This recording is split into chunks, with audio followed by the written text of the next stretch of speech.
नमस्कार श्रोताओं। कहानियों के सफ़र में हम फिर से हाजिर हैं एक नई कहानी लेकर।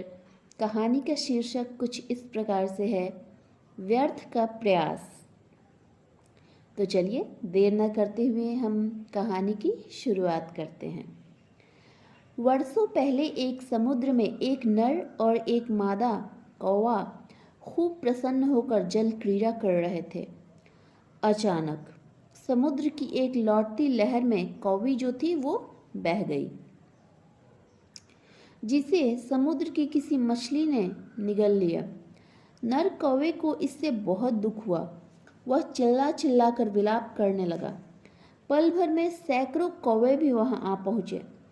जब अन्य कौवों ने उस दुखद घटना को सुना तो वो भी जोर जोर से कांव कांव करने लगे और जार जार होकर विलाप करने लगे। तभी उन कौवों में से एक ने कहा कि कौवे ऐसा विलाप क्यों करे, वो तो समुद्र से भी ज्यादा शक्तिशाली हैं। अब यहीं पे शुरू हुआ उन लोगों का। क्यों ना वे अपनी चोंच से समुद्र के पानी को उठाकर दूर फेंक दें। सारे कौवों ने इस बात को समुचित जाना और अपनी अपनी चोंच से समुद्र का पानी भर दूर तट पर छोड़ने लगे। साथ ही वे कौवी की प्रशंसा भी करते जाते।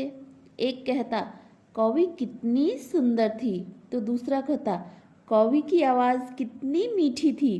तीसरा कहता, समुद्र की हिम्मत कैसे हुई हाँ कि वो उसे बहा ले जाए। फिर कोई कहता, हम लोग समुद्र को सबक सिखलाकर ही रहेंगे। कौवे की बकवास, बहुत सारे कौवे थे तो कौवों की बकवास समुद्र देव को बिल्कुल रास न आई और उसने एक शक्तिशाली लहर में सभी कौवों को बहा दिया। तो इस कहानी से हमें क्या शिक्षा मिलती है? कहानी से हमें ये शिक्षा मिलती है कि अपनी शक्ति का आकलन न कर जो असंभव कार्य को संभव बनाने के प्रयास में लगता है वो विनाश को पहुंचता है। ये सच है कि निरंतर प्रयास से सब कुछ संभव है, परंतु जो प्राकृतिक सत्य है उन्हें हजारों लाखों वर्ष के प्रयास से भी उल्टा नहीं जा सकता। इस कहानी से हमें यही शिक्षा मिलती है कि जो चीज़ प्राकृतिक है, प्रकृति ने बनाई हुई है, वो असंभव है तो उसे आप संभव नहीं कर सकते। मनुष्य चाहे कितनी भी बड़ी बड़ी इमारतें खड़ी कर ले, कितना भी शक्तिशाली बलवान हो जाए, लेकिन एक लहर आती है सुनामी की और सब कुछ बहा ले जाती है, सब कुछ विध्वंस कर देती है।